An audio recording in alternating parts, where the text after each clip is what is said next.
नमस्कार, मैं ज्योतिषाचार्य नयन कुमार झा। अगर ये मेरा वीडियो आपको पसंद आए तो कृपया आप इसे लाइक करें और सब्सक्राइब भी करें। आज हम बहुत ही अच्छे टॉपिक पे बात करेंगे कि वृष लग्न वाले के लिए किन दो ग्रहों का युति अच्छा नहीं माना जाता है, अशुभ माना जाता है, यानी कि वो अच्छा फल नहीं देते।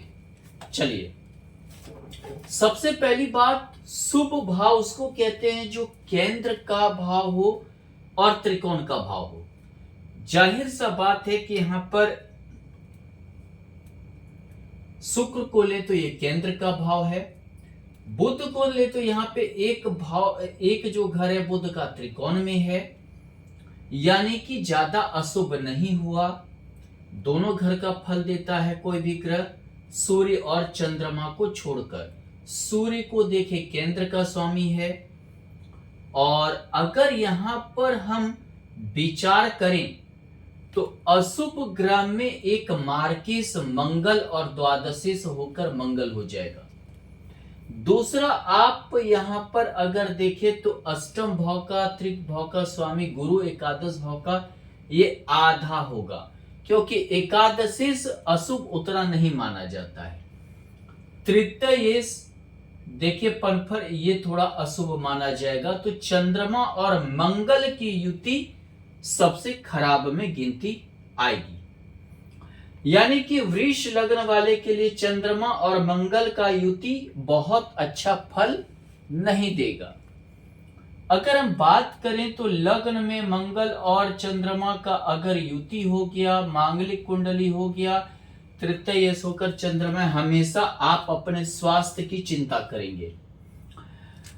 आपको हमेशा अपने स्वास्थ्य को लेकर डर बना रहेगा, उसकी चिंता करेंगे। इस डर से आप हमेशा जो है परेशानी में रहेंगे। पत्नी थोड़ा हिम्मत बढ़ाएगी, लेकिन छोटे छोटे बातों पर पत्नी ज्यादा ध्यान देगी और आपका वैवाहिक जीवन में दिक्कत पैदा होगा, यानी कि वैवाहिक जीवन में भी परेशानी खड़ा होगा।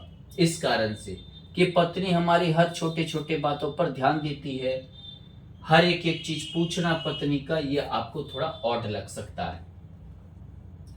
मार्केश होकर मार्केश में मंगल, यानी कि वैवाहिक जीवन में पत्नी, आपके परिवार का बहुत ज्यादा दखल होना वैवाहिक जीवन में, जिसके चलते परेशानी होगी। यहाँ पड़ोसी का दखल होना, रिश्तेदार का दखल होना, जिसके कारण आपका वैवाहिक जीवन, घर में शांति नहीं रहेगी और आप दिक्कत होगा। द्वादशीस होकर मंगल है, यानी कि पारिवारिक भार बहुत ज्यादा रहेगा, पारिवारिक खर्च बहुत ज्यादा रहेगा, और पारिवारिक खर्च हो सकता है पूरे परिवार के प्रति आप करें, और जिससे कि आपके पत्नी को इस चीज का चिढ़ हो। मंगल और चंद्रमा का युति थोड़ा सौगरी चंद्रमा है, अच्छा है, लेकिन मंगल नीच का हो गया, यानी कि चंद्रमा का सारा पावर मंगल को ही उठाने में चला जाएगा। और मंगल द्वादशीस का स्वामी है, आप दूसरे से जिसके वजह से लाभ नहीं ले पाएंगे।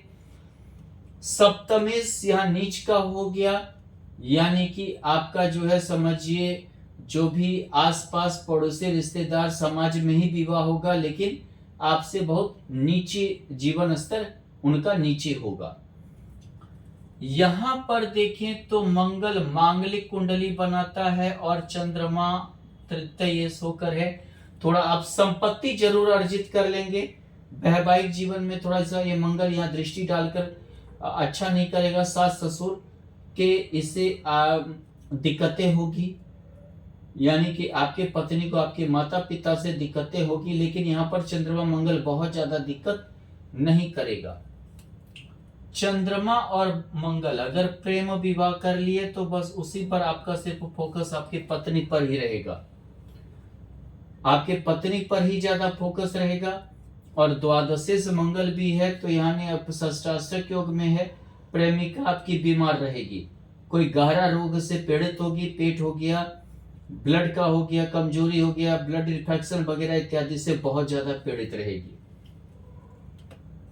चंद्रमा मंगल इतना ज्यादा लड़ाई होगा कि डिवोर्स के योग बन जाएंगे, दोनों में से कोई आप लोग दबेंगे नहीं, केस मुकदमा होगा और डिवोर्स के योग को बना देगा।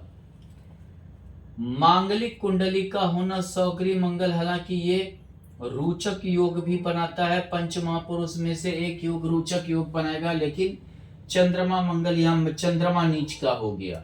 मंगल को सारा बल अपना चंद्रमा को ही उठाने में लग जाएगा, यानी कि स्त्री कारक ग्रह है, यानी आपके पत्नी को आपके माता से बहुत ज्यादा समस्या रहेगी। चंद्रमा माता कारक ग्रह है, बहुत ज्यादा समस्या रहेगी, बहुत ज्यादा परेशानी रहेगी।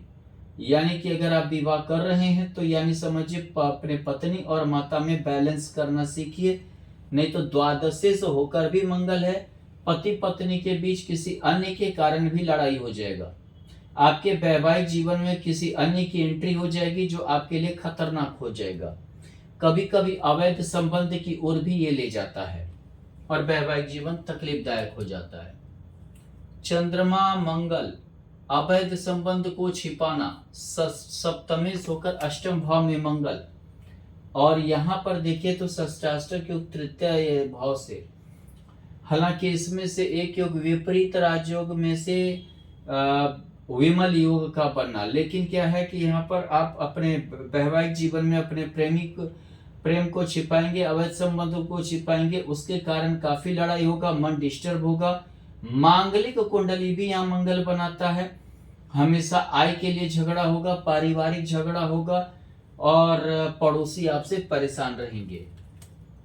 चंद्रमा मंगल हालांकि उच्च का मंगल है, चंद्रमा यहाँ पर अपने घर को भी देख रहा है यहाँ पे, और यहाँ पे आप समझिए आपके लिए अच्छा है, विवाह के बाद भाग्योदय होगा। यहाँ सिर्फ दो घर में ये चंद्रमा और मंगल अच्छा रहेगा, एक चतुर्थ भाव में और एक भाग्य भाव में। हालांकि भाग्य भाव में सबसे अच्छा रहेगा, सबसे अच्छा भाग्य भाव की ओर रहेगा। ये थोड़ा मांगलिक कुंडली कारण डिस्टर्ब बनाएगा, यहाँ आपको कोई ऐसा दिक्कत नहीं होगा, अपने बाहुबल पे आप उठेंगे।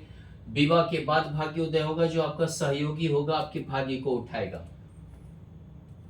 चंद्रमा मंगल यहां देखे तो आप अपने बदौलत कमाएंगे और आपका दूसरा भी बहुत ज्यादा मददगार होगा, कुछ पब्लिकली आपका वर्क होगा। पत्नी हो सकता है कि कर्म भाव में चली गई, पति पत्नी का एक जैसा कार्य हो सकता है, यहाँ भी बहुत ज्यादा खराब इसको लेकर नहीं चल सकते हैं, बहुत ज्यादा परेशानी नहीं देगा। हालांकि चंद्रमा मंगल यहाँ पे हालांकि आय करवाएगा, एकादश भाव में चंद्रमा मंगल आय करवाएगा, बड़े भाई बहन इत्यादि से भी आय होगी, पत्नी से भी आय होगा, सहयोगी से आय होगा, धन का कमी नहीं होने देगा, विदेश से भी आप कमा के आएंगे, यानी इस घर में भी बहुत खराब नहीं है। चंद्रमा मंगल पत्नी छोड़कर चली जाएगी, पत्नी छोड़कर चली जाएगी, वैवाहिक जीवन को डिस्टर्ब करेगा। सौगरी मंगल होते हुए भी आप घर से दूर जाएंगे, घर से दूर ही सफलता पाने की कोशिश करेंगे। आपका सारा सब फायदा उठाएगा, आप किसी से फायदा नहीं उठा पाएंगे।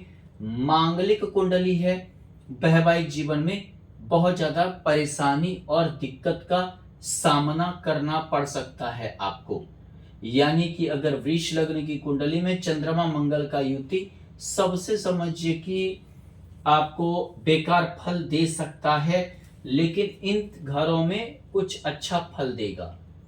भाग्य भाव में सबसे अच्छा फल, एकादश में उससे थोड़ा सा डाउन, सिर्फ यहाँ बहुत ज्यादा आपको दिक्कत नहीं होगी, यहाँ थोड़ा मांगलिक कुंडली होने के कारण दिक्कत हो सकता है।